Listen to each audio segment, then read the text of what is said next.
안녕하세요. 오늘도 사연살롱을 찾아주셔서 감사합니다. 서울에 살고 있는 30대 여성이에요.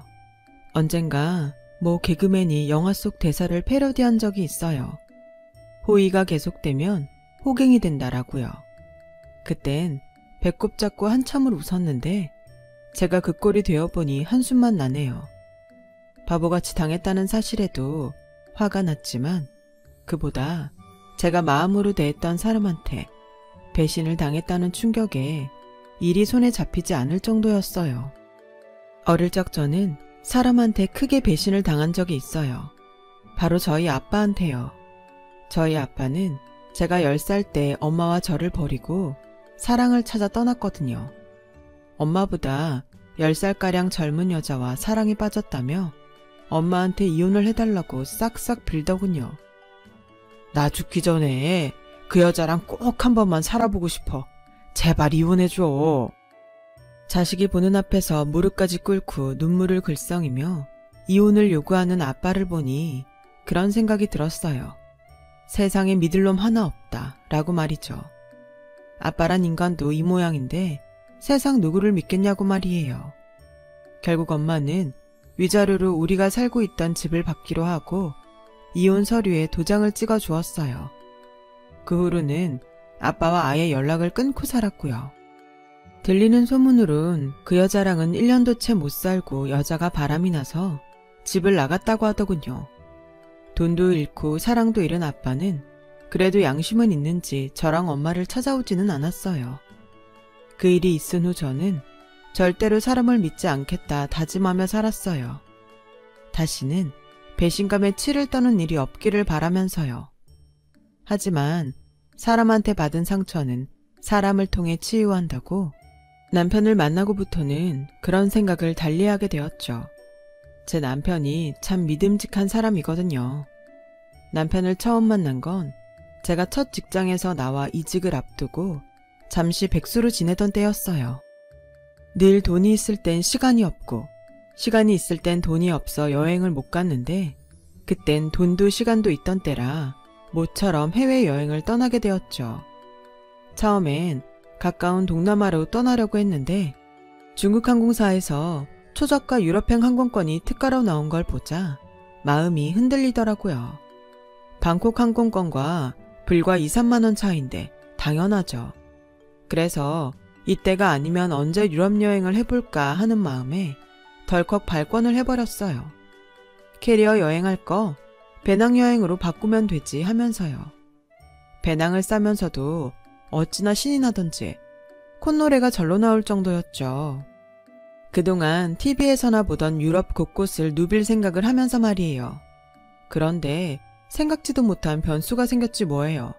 그것도 막 프랑스에 도착하자마자 바로요. 꿈에 그리던 에펠탑을 보려고 갔다가 야경에 정신이 팔려 소매치기를 당한 거예요. 현금이며 카드까지 홀라당 털리고 남은 거라곤 음료수를 사 먹고 남은 동전 몇 개가 다였어요. 순간 머릿속이 하얘지더라고요. 숙소까지 갈 차비도 없는 상황이라 계단에 주저앉아 눈물만 뚝뚝 흘리고 있었죠. 엄마한테 전화해서 돈 좀 붙여달라고 하려 해도 송금 받을 카드도 없는 상황이었거든요. 지금처럼 휴대폰으로 금융거래를 쉽게 하던 시대도 아니라 더더욱 그랬죠. 정말 아무것도 할 수 없는 상태였어요. 그래서 일단 한국인을 찾아야겠다고 생각했어요. 통장으로 계좌이체를 할 생각으로 말이죠. 그렇게 찾아간 곳이 한국 식당이었어요. 한국인 사장님이 운영하는 곳이었죠. 그런데 일이 안 되려니 하필 사장님이 잠깐 한국에 가고 없다지 뭐예요. 혹시 한국인 직원은 없냐고 물었지만 직원은 고개를 가로저을 뿐이더군요. 아, 이제 정말 끝났다 싶은 그때 저 무슨 일 있나요? 괜찮으시면 제가 도와드릴게요. 저 한국인이에요. 손님 중 하나가 저를 보고 말했어요. 그 말에 눈물이 다 날 정도였죠. 전 창피함도 무릅쓰고 사정을 말하곤 도와주십사 부탁했어요. 그랬더니 흔쾌히 도와주겠다더군요. 하지만 시차 때문에 한국은 은행문이 닫힌 시점이었고 인터넷 뱅킹은커녕 폰뱅킹도 못하는 저희 엄마로선 당장 돈을 송금해 줄 수가 없었어요. 그렇다고 남자와 함께 밤을 보내고 돈을 건네받을 상황도 아니라서 일단 엄마가 아침에 은행문을 열자마자 송금을 하기로 하고 저는 아침 일찍 남자를 만나서 함께 ATM 기계로 가기로 했어요. 문제는 그 시간 동안 남자가 변심해 약속 장소에 안 나오거나 작정하고 연락을 끊고 사라지면 또다시 돈을 잃을 상황이란 거였죠. 사람을 못 믿는 저로서는 솔직히 믿음이 안 갔어요. 그렇다고 안 할 수도 없는 노릇이었죠. 당장 물 사 먹을 돈도 없었으니까요. 그래서 미친 척하고 하기로 했어요. 남자는 자신의 전화번호를 적어주며 걱정 말라고 하더군요. 그리고는 제가 숙소까지 갈 차비도 빌려주었어요.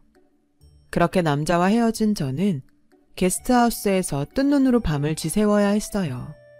그리고는 날이 밝자마자 약속 장소로 달려가 남자가 오기를 기다렸죠. 그때를 생각하면 지금도 손에 땀이 날 정도예요. 그런데 아무리 기다려도 오기로 한 남자는 보이지 않고 속만 타들어갔죠. 시간은 흘러 어느새 가로등엔 불이 하나 둘 들어왔고 하늘은 붉게 물들어 버렸어요. 내가 속았구나 생각하며 눈물만 뚝뚝 흘리고 있는데 글쎄 낯선 외국인이 제 어깨를 툭툭 치지 뭐예요. 서툰 발음으로 제 이름을 부르면서요. 친구 부탁으로 왔다며 제게 파우치를 건넸는데 파우치를 열어보니 안에 돈이 들어있더라고요. 친구가 아침에 자전거를 타고 집을 나섰다가 교통사고를 당해 병원에 입원하는 바람에 친구 부탁으로 자신이 대신 나왔다더군요. 그 말을 듣자 순간 울컥했어요. 내가 뭐라고 이런 상황에 친구까지 보내 약속을 지킨 건가 생각하니 고맙고 미안한 마음뿐이었죠. 그래서 외국인을 따라 남자가 입원한 병원으로 가봤더니 다리에 깁스를 하고 누워있더라고요. 그 모습을 보니 쥐구멍에라도 숨고 싶은 심장이었어요. 이런 줄도 모르고 속으로 얼마나 욕을 했는지. 그래서 고개도 못 들고 미안하다는 말만 연신하고 있었죠. 그랬더니 남자가 오히려 절 위로하지 뭐예요. 연락이 안 되는 시간 동안 얼마나 가슴 졸였냐면서 말이죠. 휴대폰이 박살나는 바람에 연락을 못했어요. 걱정 많이 했죠? 이런 와중에도 자신보다는 제 걱정을 먼저 해주는 남자를 보니까 제 자신이 정말 못났다는 생각이 들었어요. 그래서 솔직히 얘기를 했어요. 이런 줄도 모르고 기다리는 내내 그쪽 욕을 했어요. 전화도 안 받길래 전화번호도 가짜로 알려준 게 아닐까 의심했고요. 정말 미안해요. 괜히 저 때문에 사고까지 당하고. 지금은 저도 상황이 좀 그렇고 한국에 돌아가면 약간의 사례금이라도 송금해 드릴게요. 죄송합니다. 거참, 그깟 돈 몇 푼으로 이번 일을 해결할 수 있다고 생각해요? 순간 잘못 들은 줄 알았어요. 조금 전까지만 해도 제 걱정을 먼저 해주던 사람이 확 돌변했으니까요.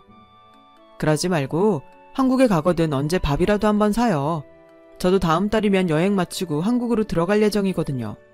입사 앞두고 유럽 여행이나 실컷 하려고 했는데 사정이 생겨서 일찍 들어가려고요.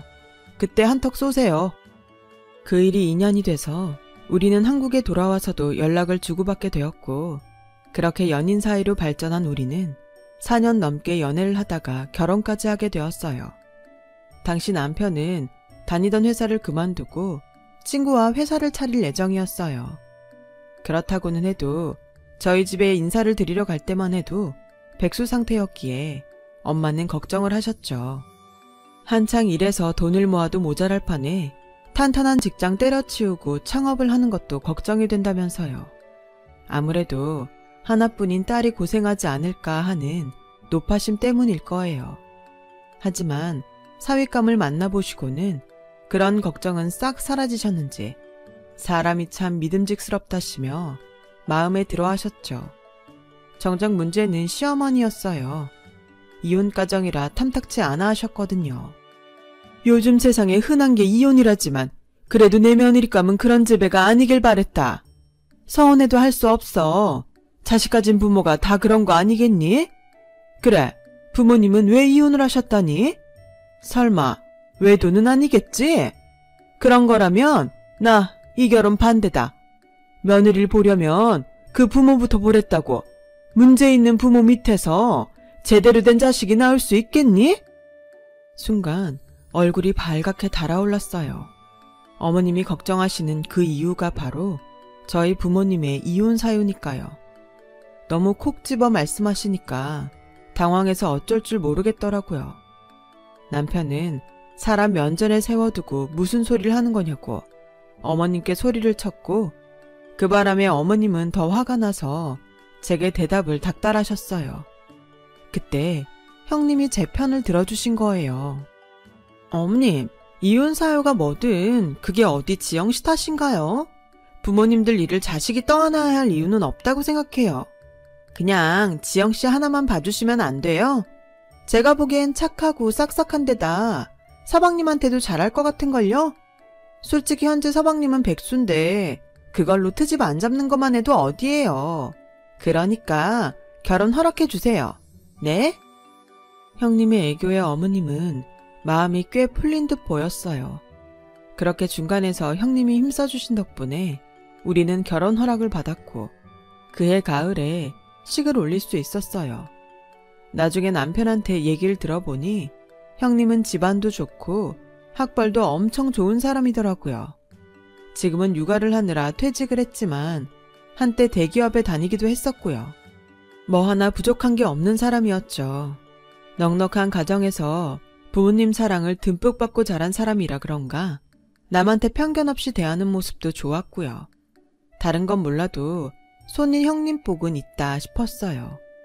결혼 후에도 형님은 어머님과 제 사이에서 다리 역할을 해주셨고 제가 모르는 시댁 행사나 어른들 생신도 미리 알려주셔서 큰 도움이 되었어요. 남들은 시어머니보다 손이 형님 때문에 힘들다던데 저는 좋은 형님을 만난 덕분에 다행이다 싶었죠. 그런 일이 있기 전까지는 말이에요. 시집와 처음 맞는 제사였어요.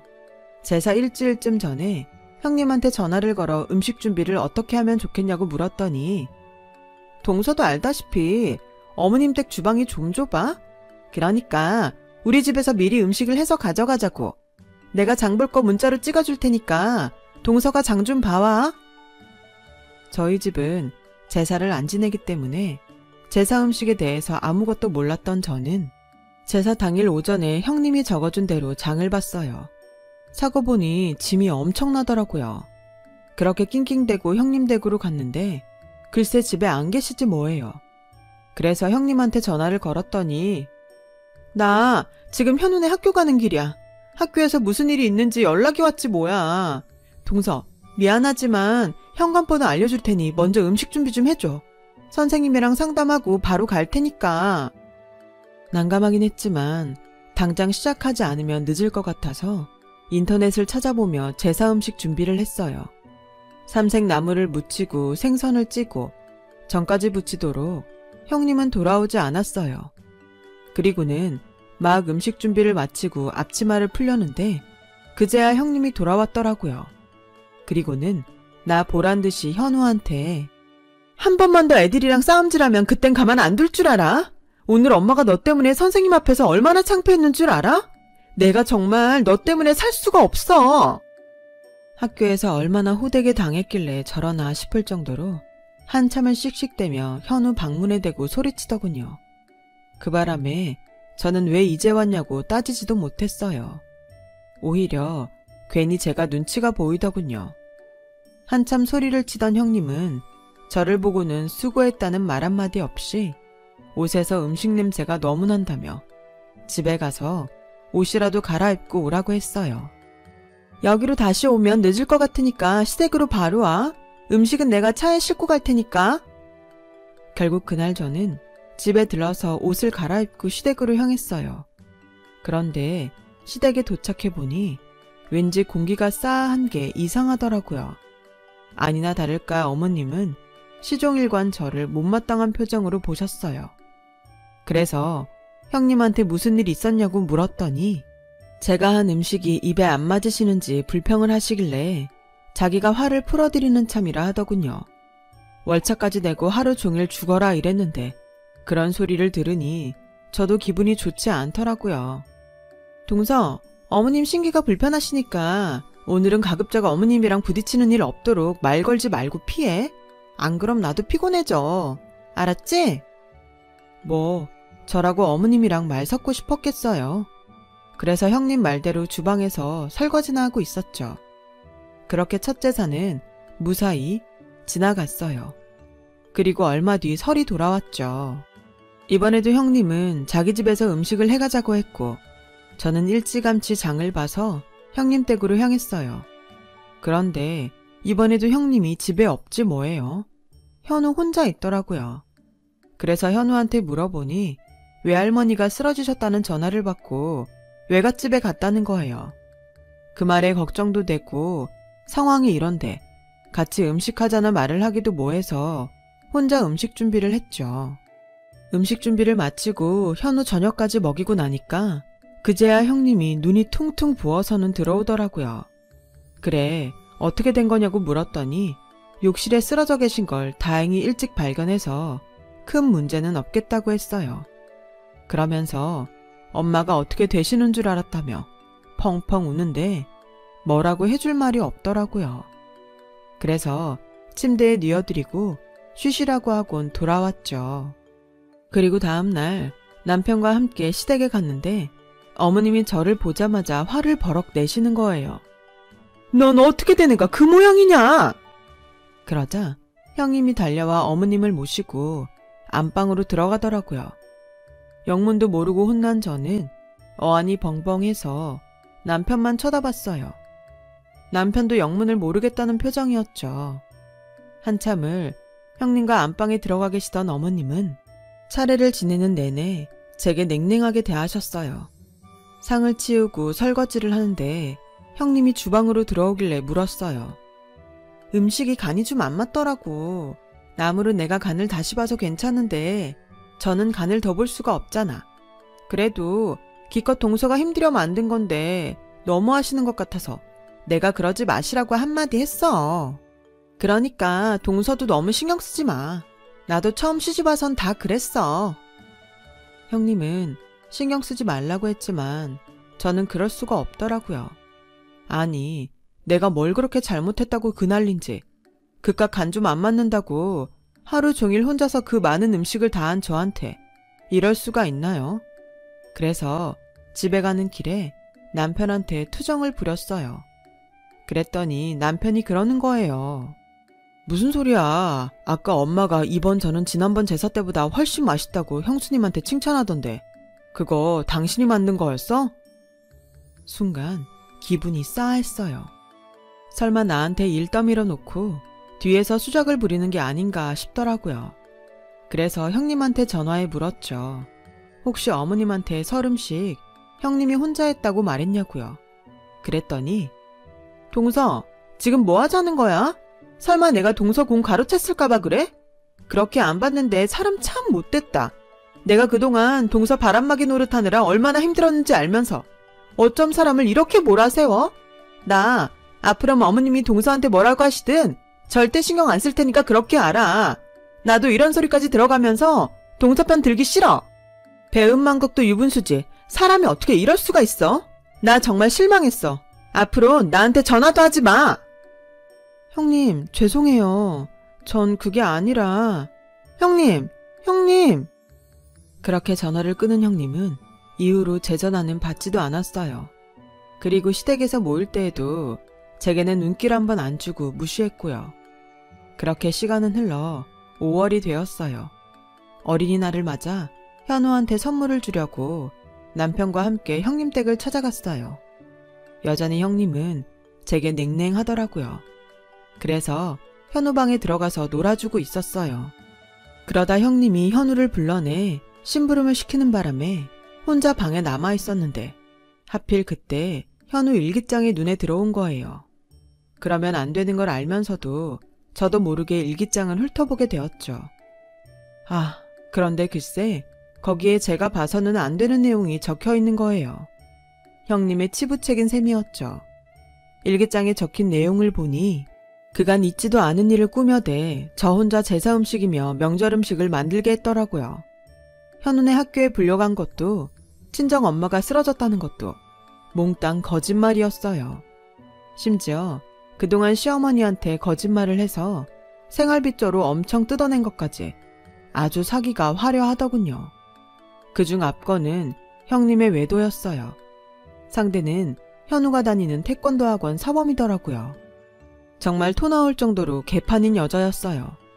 이런 여자한테 그간 속아서 호갱짓을 했다니 속이 부글부글 끓더라고요. 아니, 다른 것도 아니고 어떻게 자기 엄마가 쓰러졌다는 거짓말을 해요? 이게 사람이 할 짓인가요? 참, 그동안 멋모르고 아이가 받았을 마음의 상처는 또 어땠겠어요. 그러고 현우 얼굴을 보니 정말 짠한 게 눈물이 앞을 가리더라고요. 도저히 참을 수 없어서 휴대폰을 꺼내 현우 일기장을 찍었어요. 그리곤 못된 형님의 본 모습을 식구들 앞에서 까발리기 위해서요. 디데이를 잡고 기다렸어요. 그리고 드디어 그날이 오고야 말았죠. 어버이날을 맞아 저희 부부와 형님 가족은 시댁에 모였어요. 형님은 현관에 들어서는 순간부터 어머님의 입속 혀처럼 굴기 시작했죠. 백화점에서 이 옷을 본 순간 어머님 생각이 나서 가격표도 안 보고 샀다나 뭐라나. 암튼 엄청 립서비스를 하며 옷 선물을 드리더군요. 거기다 아주버님이 두둑한 돈봉투를 드리자 어머님은 입꼬리가 춤을 추기 시작했어요. 형님에 비해 상대적으로 애교가 없는 저는 가져간 홍삼정을 어머님께 드렸죠. 그랬더니 어머 동서, 홍삼정 사온 거야? 이럴 줄 알았으면 진작 알려줄걸. 파는 홍삼정은 사실 별 효과가 없어. 홍삼이 들어가면 얼마나 들어가겠어? 우리 친정 부모님이 대놓고 드시는 삼농장이 있는데 거기서 사야 제대로 살 수 있는데 진작 말하지 그랬어. 그리고 우리 어머님은 입이 고급져서 아무거나 안 드시는데? 그건 그냥 동서 친정 어머님 갖다 드려. 어머님 건 내가 다시 사다 드릴게. 아 글쎄 요지랄을 하지 뭐예요. 그러자 어머님이 기다렸다는 듯이 그래 이건 네 친정에나 가져가라. 난 큰애가 가져다 주는 걸로 먹을란다. 고기도 먹어본 사람이 먹는다고? 역시 있는 집에서 자란 큰애가 잘 알겠지. 작은애 넌 큰애한테 많이 배워야겠다. 어쩜 우리 큰며느린 버릴 게 하나도 없니? 이러니 안 이뻐할 수가 있나? 아주 쿵 하면 짝하고 주거니 받거니 하는데 웃기지도 않더라고요. 그때였죠. 형님이 어머님한테 팔짱을 끼더니 그러는 거예요. 어머님, 그래서 말인데요. 강원도에 사두셨다는 산말이에요. 그거 제 이름으로 해주시면 안 돼요? 어차피 돈도 안 되는 거 지금 주시면 상속세도 안 내고 좋잖아요. 어머님, 저 그거 주세요. 네? 콧소리까지 내가며 앙탈을 부리는데 정말 가관이더군요. 사실 그 산은 아버님이 어머님과 합동묘를 쓰시려고 사두신 거였어요. 아버님이 먼저 돌아가시는 바람에 아직 합동묘를 쓰진 않았지만 어머님 돌아가신 뒤에 그곳에 합동묘를 만들 생각이었죠. 그걸 형님이 달라고 하니 어머님도 쉽게 허락을 못 하시더군요. 그러자 아주버님이 나서서 형님을 말렸어요. 그러자 형님이 갑자기 훌쩍거리더니 그동안 자신이 시댁에 얼마나 헌신적으로 했으며 어머님한테 해드린 것들을 하나씩 읊기 시작했죠. 어머님, 저요 정말 서운해요. 다른 집 며느리들은 시월드니 뭐니 시자만 들어가도 치를 떤다는데 전요 친정 엄마보다 어머님을 더 챙겼어요.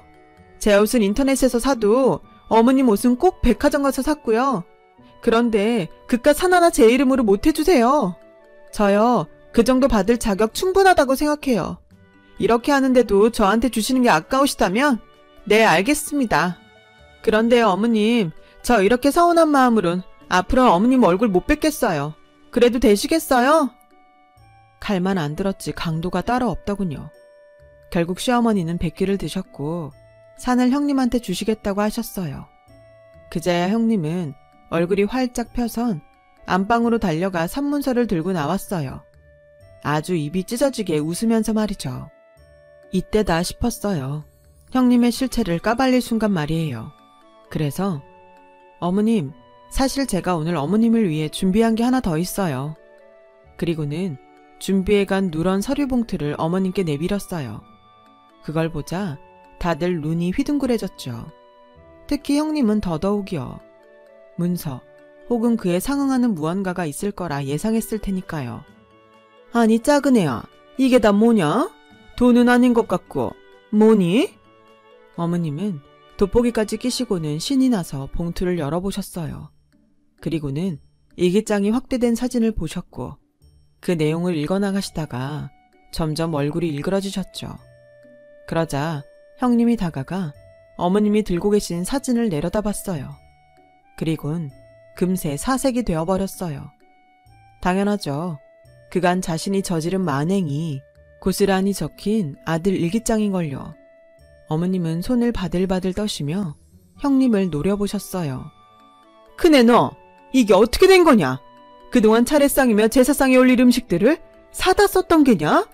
작은애 들어오고부터는 전부 쟤한테 떠넘기고 놀러 다녔던 거냐고? 그래놓고 나한테 전부 너 혼자 한 것처럼 거짓말을 했던 게야? 네가 어쩜 이럴 수가 있냐? 거기다 현우 태권도 사범 얘기는 뭐냐? 너 이놈이랑 그렇고 그런 사이인 거야? 옷이며 신발이며 거기다 휴대폰까지 왜 네가 사다 바쳐? 내 아들이 뼈 빠지게 벌어온 돈으로 지금껏 이딴 헛짓이나 했던 거냐고. 말해라 이년아. 당장 말하지 못해. 어머님은 상을 뒤엎으시곤 형님의 머리채를 잡으셨어요. 거기다 아주버님까지 합세해 형님을 추궁하기 시작했죠.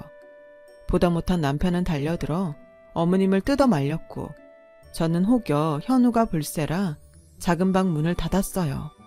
다행히 현우가 휴대폰 게임에 빠져 있어서 이 광경을 못 본 게 다행이었죠. 그러자 형님이 본색을 드러내더군요. 이거 나요.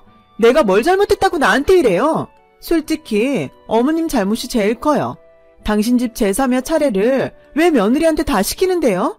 내가 이 집 식모예요 뭐예요? 그리고 나만 독박 쓰란 법 있어요? 동서도 시집 왔으면 내가 당한 만큼 당하는 게 당연한 거 아니냐고요. 그게 뭐가 잘못됐냐고요. 그리고 툭하면 당신 아들이 뼈 빠지게 번 돈이라고 하시는데 따지고 보면 거기엔 내 지분도 있다고요. 밥이며 빨래며 누가 다 아는데요. 게다가 이 목석 같은 남자는 나한테 눈길 한번 안 준다고요. 내가 얼마나 외로운 줄 아세요? 그래서 바람 폈어요. 남편한테 사랑도 못 받는 여자를 볼 때마다 예쁘다고 사랑스럽다고 말해주는데 어떻게 안 넘어가고 배기냐고요. 저도 남편한테 사랑받고 싶었단 말이에요. 형님은 절규하듯 소리쳤어요. 그러자 아주버님이 한마디 하더군요. 이 여자야, 내가 너한테 왜 정이 떨어졌는 줄 알아? 그동안 살면서 남편이 나한테까지 거짓말을 해온 당신 자신 때문이었어. 집안이면 학벌, 심지어 회사까지 어느 것 하나 거짓 아닌 게 있었니? 언젠가는 솔직하게 말해주겠지 하고 그렇게 기다린 세월만 벌써 10년이야. 그런데 어땠니? 여전히 사사건건 거짓말해. 남 속에서 제 실속 차릴 생각만 하잖아. 그런 너를 어떻게 사랑할 수 있겠어. 나 대단한 처가도 대단한 학벌도 회사도 다 필요 없었어. 그저 너란 여자가 좋아서 택한 건데 이렇게 망가진 너를 보니 이제 나도 정이 떨어져서 같이 못 살겠다. 차라리 이혼하자. 현우는 내가 키울 테니까 그렇게 알아. 아주버님의 폭탄 선언에 형님은 아주버님 바지가랑이를 잡고 싹싹 빌었고 어머님은 주저앉아 바닥을 치며 우리 집안의 이혼이 웬 말이냐며 통곡을 하셨어요. 그렇게 쓰나미 같은 어버이날이 지나고 시댁에는 많은 것들이 변했어요. 아주버님은 결국 형님과 이혼을 했고 어머님은 앞으로 차례상이며 제사상을 차리지 말라고 하셨어요. 죽은 사람들 위한 상을 차리다가 남은 며느리까지 잃기 싫으시다면서요. 그리고 가장 큰 변화는 바로 저였어요. 더는 호갱이 되지 않기 위해 무의미한 호의는 베풀지 않기로 했거든요. 받는 사람이 감사할 줄 알아야 호의도 제값을 하는 거니까요. 그래야 호의가 호갱을 만드는 일은 없을 테니 말이죠. 지금까지 제 사연을 들어주셔서 감사드려요. 항상 건강하시고 복받는 날들 되시길 바랍니다. 여러분, 사연 댓글에 응원과 현명한 조언 부탁드려요. 좋아요와 구독은 저에게 큰 힘이 됩니다. 오늘도 좋은 일 가득하세요.